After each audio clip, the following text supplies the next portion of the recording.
नमस्कार दोस्तों, स्वागत है आपका हमारे इस रोमांचक और डरावनी कहानी में जो आपको पुष्पा 2 के नए रहस्यों और खौफनाक मोड़ों के साथ एक अजीब जंगल की दुनिया में ले जाएगी। यहाँ शापित आत्माएं और अजीब शक्तियां आपको चौंका देंगी। अगर आपको हमारी ये भूतिया कहानी पसंद आई हो तो वीडियो को लाइक, शेयर और कमेंट जरूर करें। और अगर आप हमारी ऐसी और भी डरावनी कहानियां और पुष्पा 2 के रहस्यों को जानना चाहते हैं, मिस्टीरियस है, चैनल को सब्सक्राइब करना न भूलें। चलिए शुरू करते हैं इस खौफनाक यात्रा को। जंगल में प्रवेश करते ही पुष्पा राज और उसकी टीम को ऐसा महसूस होने लगा कि यह जंगल न केवल घना और रहस्यमय था, बल्कि यहाँ कुछ और भी था। दिन का समय ठीक था, लेकिन जैसे जैसे रात गहराई, जंगल में एक अजीब सी खामोशी फैलने लगी। हवा में गहरी ठंडक और सन्नाटा था और हर दिशा से अजीब अजीब आवाजें आने लगीं। जंगल में घूमते हुए पुष्पा राज को ऐसा लगने लगा कि जैसे कोई उनके पीछे पीछे आ रहा हो, लेकिन मुड़कर देखने पर कुछ भी दिखाई नहीं देता था। शिवानी, जो जंगल के औषधियों और मंत्रों में पारंगत थी, ने महसूस किया कि जंगल की हवा में कुछ अजीब सा था और उसने सभी को चेतावनी दी कि वे सतर्क रहें। लेकिन सबको यह बात सामान्य लगी और वे अपने रास्ते पर चलते रहे। तभी अली, जो जंगल के बारे में काफी जानकार था, अचानक गायब हो गया। उसकी कोई भी निशानी नहीं मिलती। उसकी जूती और चश्मा एक जगह पड़े थे, लेकिन बाकी कुछ नहीं था। सब हैरान थे, लेकिन विक्रम, जो भूतिया घटनाओं को केवल कल्पना मानता था, उसका कहना था कि यह बस एक सामान्य घटना है। पुष्पा राज और उसकी टीम ने जंगल में अली को ढूंढने की कोशिश की, लेकिन जैसे ही वे गहरे जंगल में पहुंचे, विक्रम की आंखों के सामने कुछ ऐसा घटित हुआ जिसे वह कभी नहीं भुला पाएगा। एक भूतिया साया अचानक उसकी आंखों के सामने दौड़ते हुए आया और गायब हो गया। विक्रम का चेहरा सफेद पड़ गया। उसकी घबराहट साफ थी, लेकिन उसने किसी को बताने की कोशिश नहीं की। उसी समय झील, जो एक रहस्यमय लड़की थी, ने अपनी दादी की कहानी सुनानी शुरू की। उसने कहा, मेरी दादी कहती थी कि इस जंगल में कुछ बुरी शक्तियां बसी हैं। यह जगह हमेशा से शापित रही है और जो भी यहाँ आता है वह इन शक्तियों का शिकार बन जाता है। झील की यह बातें सुनकर पुष्पा राज और बाकी लोग और भी ज्यादा घबराए हुए थे। फिर आकाश, जो पहले ही इस जंगल का अनुभव कर चुका था, ने अपनी कहानी बताई।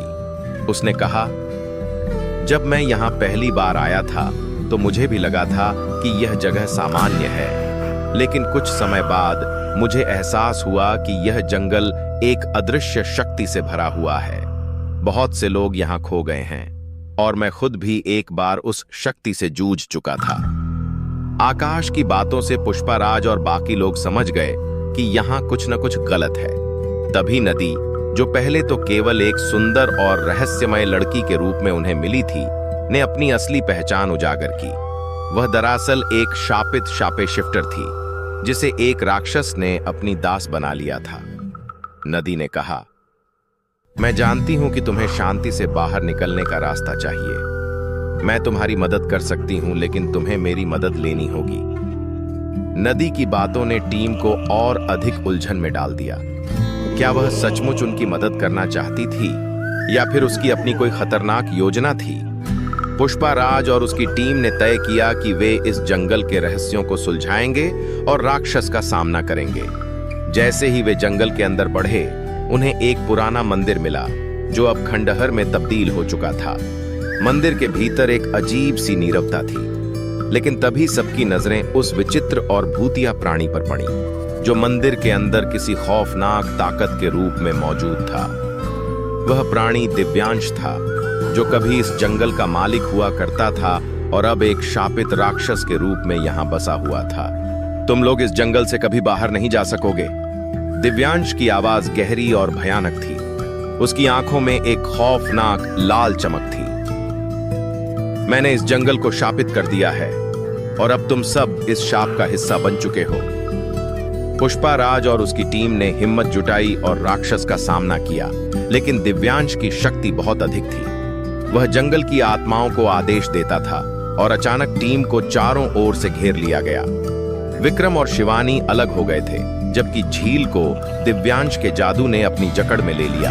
अचानक आकाश ने एक पुराना मंत्र याद किया और अपनी पूरी ताकत लगाकर दिव्यांश के जादू को उलटने की कोशिश की, लेकिन वह सफल नहीं हो पाया। इसी दौरान नदी ने एक आखिरी उपाय बताया। वह बोली, हमें इस शापित आत्मा को शांति देने का तरीका जानना होगा। शिवानी, जो हर्बलिस्ट थी, जल्दी से मंत्र पढ़ने लगी। झील ने उसका साथ दिया और दिव्यांश की शक्ति धीरे धीरे कमजोर होने लगी। आखिरकार दोनों ने मिलकर वह मंत्र पूरा किया और दिव्यांश की आत्मा शांति के साथ नष्ट हो गई। लेकिन इस प्रक्रिया के दौरान जंगल में एक और शक्तिशाली आत्मा ने अपना रूप लिया। वह आत्मा द्रुमा थी, जो कभी इस जंगल की रानी थी। द्रुमा का चेहरा विकृत था और उसकी आंखें गहरी नीली चमक रही थीं। उसने कहा, तुमने दिव्यांश को नष्ट किया है, लेकिन मेरी शक्ति अब तुम सभी को घेरने वाली है। अचानक जंगल का माहौल और भी खतरनाक हो गया। हवा में सर्दी की एक और लहर दौड़ने लगी और जंगल के कोने कोने से आत्माएं बाहर आने लगीं। द्रुम्मा ने अपनी शक्ति से सभी को घेर लिया, लेकिन इस बार पुष्पाराज और उसकी टीम ने एकजुट होकर उसका सामना किया। तभी एक और आत्मा ने दिखना शुरू किया। वह था विरोचन, जो अब एक भयानक प्राणी बन चुका था। वह जंगल के अंदर घूमते हुए अपने शिकार की तलाश में था। उसकी आंखें खून से लाल हो चुकी थीं और वह पूरी टीम को अपनी तरफ खींचने के लिए शापित जादू का इस्तेमाल कर रहा था। इतना सब होने के बावजूद पुष्पाराज और उसकी टीम ने हार मानने की बजाय पूरी ताकत से लड़ाई जारी रखी। इस संघर्ष में कई बार वे एक दूसरे से बिछड़ते और मिलते, लेकिन उनकी एकजुटता ने उन्हें हर शक्ति से लड़ने की ताकत दी। आखिरकार पुष्पाराज और उसकी टीम को यह समझ में आ गया कि शापित आत्माएं और शक्तियां सिर्फ एक ही कारण से इस जंगल में आई थीं। वे कभी न खत्म होने वाले जादू और बलि के लिए थीं। जब उन्होंने इन आत्माओं को शांति देने का प्रयास किया, तब वे जंगल से बाहर निकलने में सफल हुए। लेकिन जंगल का खौफ अब भी उनके साथ था और वे जानते थे कि कभी न कभी ये शक्तियां फिर से लौट सकती हैं। जंगल के घने अंधेरे में हर कदम भारी महसूस हो रहा था। पुष्पाराज और उसकी टीम को अब यह समझ में आने लगा था कि यह जगह न केवल शापित है, बल्कि यहाँ कुछ और भी था जिसे वे समझ नहीं पा रहे थे। जैसे जैसे वे आगे बढ़ते गए, जंगल की शांति और सन्नाटा और भी घना होता गया, जैसे हर जीव ने खुद को छिपा लिया हो। एक अजीब सी खामोशी थी, जिसमें हवा भी जैसे चुप हो गई हो। अचानक झील की चीख सुनाई दी और सब लोग मुड़कर उसकी ओर दौड़े। झील ने बताया कि उसने किसी को देखा था, एक बड़ी सी आकृति जो अचानक गायब हो गई। पुष्पाराज को पहले तो यह केवल उसका भ्रम लगा, लेकिन तभी विक्रम ने भी कुछ महसूस किया। उसने कहा, यह सही नहीं है, यहाँ कुछ है जो हम समझ नहीं पा रहे। जैसे ही वे आगे बढ़े, अली की अनुपस्थिति और विक्रम के डर ने पूरे समूह को चुप करा दिया। सभी की आंखें चारों ओर घूमे, लेकिन न कोई दिखाई दे रहा था, न कोई आवाज। तभी एक हवा की झोंकी आई, जो जैसे ही पास से गुजरी, उसमें एक गहरी सांस की आवाज सुनाई दी, जैसे कोई सांस ले रहा हो, लेकिन पास कोई नहीं था। फिर अचानक बर्फीली हवाओं का एक झोंका आया और हर दिशा से खौफनाक चीखें सुनाई देने लगीं। यह चीखें जिंदा इंसानों की नहीं, बल्कि उन आत्माओं की थीं जिन्होंने कभी इस जंगल में अपनी जान गंवाई थी। एक पल में हवा की दिशा बदली और पेड़ पौधे जैसे जिंदा हो गए। एक पेड़ का तना अचानक झुकने लगा और उसकी शाखाएं जैसे किसी को पकड़ने के लिए शनने लगीं। यह एक शापित वृक्ष था, जिसे काली दरख्त कहा जाता था। जैसे ही पुष्पाराज ने उसका सामना किया, उसे महसूस हुआ कि यह वृक्ष किसी जीवित प्राणी से ज्यादा खतरनाक था। उसकी जड़ें जमीन के नीचे घुसकर न केवल शिकार करती थीं, बल्कि उन आत्माओं को भी खींच लाती थीं जो इस जंगल में घूमे बिना वापस नहीं जा सकती थीं। शिवानी ने कहा, यह पेड़ हमें जकड़ने की कोशिश कर रहा है, हमें तुरंत इसे छोड़कर बाहर निकलना होगा। लेकिन पेड़ की जड़ें इतनी घनी थीं कि जैसे ही उन्होंने एक कदम पीछे बढ़ाया, जड़ें उनके पैरों से लिपटने लगीं। तभी आकाश ने कुछ तंत्र मंत्र पढ़ने शुरू किए, जिससे पेड़ की जड़ें कुछ क्षण के लिए ढीली पड़ीं और वे बाहर निकलने में सफल हो पाए। लेकिन इससे पहले कि वे आगे बढ़ पाते, एक और घना कुहासा फैल गया और वे एक सुरंग में पहुंच गए। यह सुरंग किसी सामान्य सुरंग से बहुत अलग थी। यहां न तो समय था न स्थान। जैसे ही वे अंदर गए, सबको ऐसा लगा जैसे वे किसी और दुनिया में पहुंच गए हों। सुरंग के अंदर की दीवारों पर अजीब अजीब निशान और चित्र बने थे, जो जीवन और मृत्यु के बीच की सीमाओं को धुंधला कर देते थे। अचानक सुरंग में खामोशी का एक गहरा सन्नाटा फैल गया और सबको लगा जैसे वे किसी डरावनी दुनिया में फंस गए हों।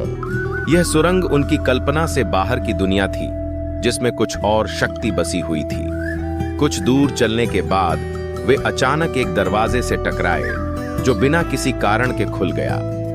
दरवाजे के पीछे एक और भयावह दृश्य था। वहां एक महिला खड़ी थी, जिसकी आंखें पूरी तरह काली हो चुकी थीं। वह कोई और नहीं बल्कि द्रुमा थी, शापित रानी की आत्मा, जो सदियों से इस जंगल में बंद थी। द्रुमा के चेहरे पर एक खौफनाक मुस्कान थी और उसकी आवाज गहरी थी। उसने कहा, तुम लोग मेरे जंगल में आए हो, तुम सबको यहीं पर खत्म होना होगा। उसके शब्दों में एक गहरी शक्ति छुपी हुई थी और जैसे ही उसने अपनी आंखें खोलीं, पुष्पाराज और उसकी टीम को लगा जैसे उनकी आत्माएं किसी और जगह खींची जा रही हों। एक मजबूत प्रकाश की लहर आई और सब कुछ अंधेरे में बदल गया। लेकिन तभी आकाश ने एक मंत्र बोला और अचानक द्रुमा की शक्ति कमजोर होने लगी। फिर उसने एक गहरी चीख मारी और पूरी सुरंग में हलचल मच गई। पुष्पाराज और उसकी टीम ने जैसे तैसे बाहर निकलने की कोशिश की, लेकिन हर कदम पर उन्हें कोई न कोई शक्ति अपने जाल में फंसा ले रही थी। विक्रम और झील ने अचानक देखा कि एक और आत्मा उनके सामने खड़ी है। वह थी लिजा, एक राजकुमारी जिसका शरीर शापित था और जो कभी इस जंगल की शाही राजकुमारी रही थी। उसकी आंखों में असंख्य सवाल और दर्द थे। उसने पुष्पाराज से कहा, तुम्हें मेरी मदद चाहिए, लेकिन मैं तुम्हें बचा नहीं सकती। और फिर उसकी आंखों से आंसू गिरने लगे, जो हवा में खो गए। यह एक भूतिया दृश्य था, जो किसी भी जीवित व्यक्ति को पागल कर सकता था। पुष्पाराज और उसकी टीम ने इस जंगल के रहस्यों को जानने का फैसला किया और उन आत्माओं को शांति देने का प्रयास किया। लेकिन जैसे ही वे जंगल के एक पुराने मंदिर के पास पहुंचे, उन्होंने देखा कि वहां और भी कई शक्तियां बसी हुई थीं। वहां का माहौल और भी डरावना हो गया था। अचानक मंदिर से एक बर्फीली हवा आई और उसमें कोई खौफनाक प्राणी घुस आया। यह प्राणी था विरोचन, एक विकृत आत्मा जो कभी इस जंगल में शिकार करने के लिए जानी जाती थी। उसकी आंखें पूरी तरह लाल हो चुकी थीं और वह अपना बदला लेने के लिए तैयार था। उसकी चीखें सुनते ही सभी के दिलों में डर समा गया। पुष्पाराज और उसकी टीम ने एकजुट होकर विरोचन का सामना किया, लेकिन उसकी शक्ति इतनी बड़ी थी कि वे उसकी पकड़ से बाहर नहीं निकल पा रहे थे। तभी एक अन्य शक्ति ने उनकी मदद की। वह था दिव्यांश का असली रूप, जो अब एक राक्षस के रूप में जंगल में बसा हुआ था। दिव्यांश ने कहा, तुम सब मेरा खेल खेलने आए हो, लेकिन तुम सब यहां से जीवित नहीं जा पाओगे। उसका रूप विशाल और भयावह था और उसकी आंखों में अंधेरे की गहरी छाया थी।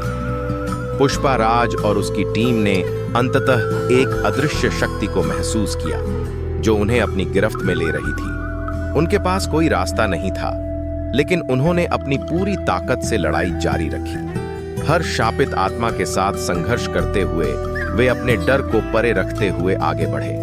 कई बार ऐसा लगा कि वे हार जाएंगे, लेकिन उनका साहस और एकजुटता अंततः उन्हें इस खतरनाक जंगल से बाहर निकाल लाई। हालांकि जंगल के रहस्य और उसकी शक्तियां अब भी उनके साथ थीं और वे जानते थे कि इस डर से कभी पूरी तरह छुटकारा नहीं मिल सकता।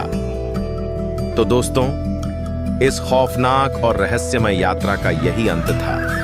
पुष्पाराज और उसकी टीम ने जितनी मेहनत और साहस से इन अजीब शक्तियों और शापित आत्माओं का सामना किया, वह सच में काबिले तारीफ था।